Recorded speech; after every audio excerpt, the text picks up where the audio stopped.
And finally, we have some updates for the Ontario 2018 election that's going to be taking place on June 7th at the latest. It could get bumped up, but right now it is set for June 7th, 2018. And it seems it's going to be very different than the last election that went down in 2014, offering up a lot of changes. One of the big one is that big money is going to be out of Ontario politics, because since January 1st, 2017, the political parties have been banned from receiving donations from corporations and unions. Only individuals are allowed to give money, and they can only give $3,600 to the party of their choosing a year.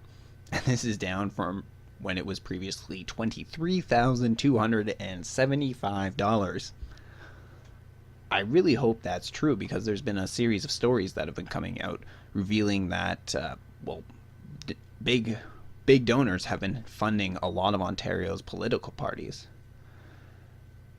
And it might make sense for why Kathleen Wynne has managed to stay in as long as she has. If she's had big money backing her up, then no wonder she's won so much.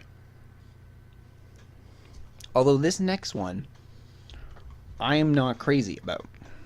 It says taxpayer funding for political parties. And what it talks about is, even though there's a ban on corporation unions donating, taxpayer money is now going to be used. Well, more so, we should say. Essentially, it's going to be the main taxpayer money is now going to be the main driving force, no longer donations and campaigning for money.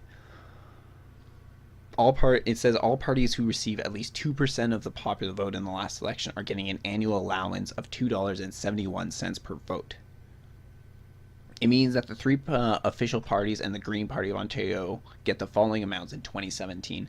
Liberals, $5.06 million, PC, $4.09 million, the NDP, $3.1, and Green Party, $630,000.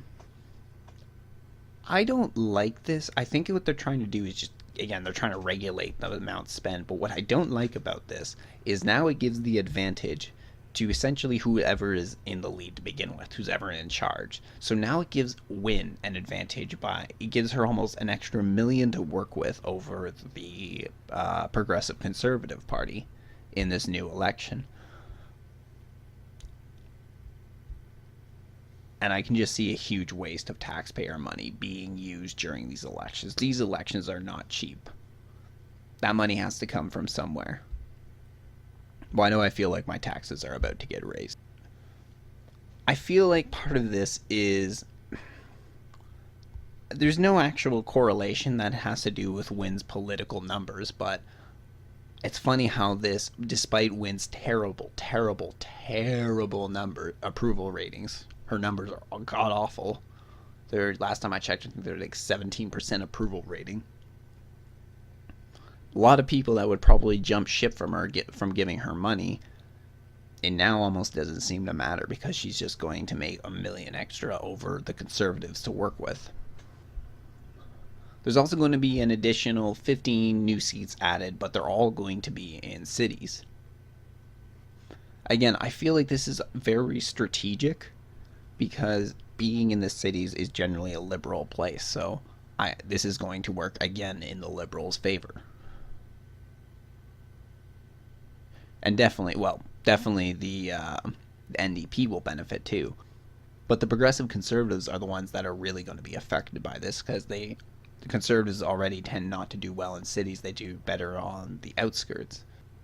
So it's putting them a little bit more at an advantage. I don't think the Liberals are seriously concerned about the NDP taking over, but I'm sure they are concerned about the Progressive Conservatives winning and beating them out.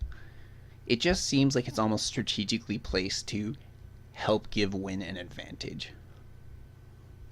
This change also means that a party will need to get 63 seats for a majority win. Right now, the Liberals hold 57, while the Progressive Conservatives have 29 and the NDP 20. So once again, it just makes a bigger gap for the Conservatives and the NDP to make up on, and the Liberals just need to hold their seats and just win a couple more. Oh, I was wrong. It looks like June 7th is the fixed election date. This was due because 2014, it was all over the place and they didn't know when exactly it was going to happen, so this is to guarantee that it doesn't switch. So yeah, these are just a few changes that they're offering now. But somehow it's funny how everything goes on to benefit the current Liberals who are in power. It means they have to work less in order to win. They have more money to work with. And they're shutting out their opponents pretty nicely in this next election. So it's going to be very interesting to see what happens. Right now it's about 14, 15 years since the Ontario Liberals have been in power. So it's going to be interesting to see how much, if people are willing to change or not.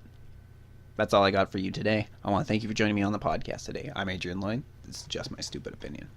You profit from fear and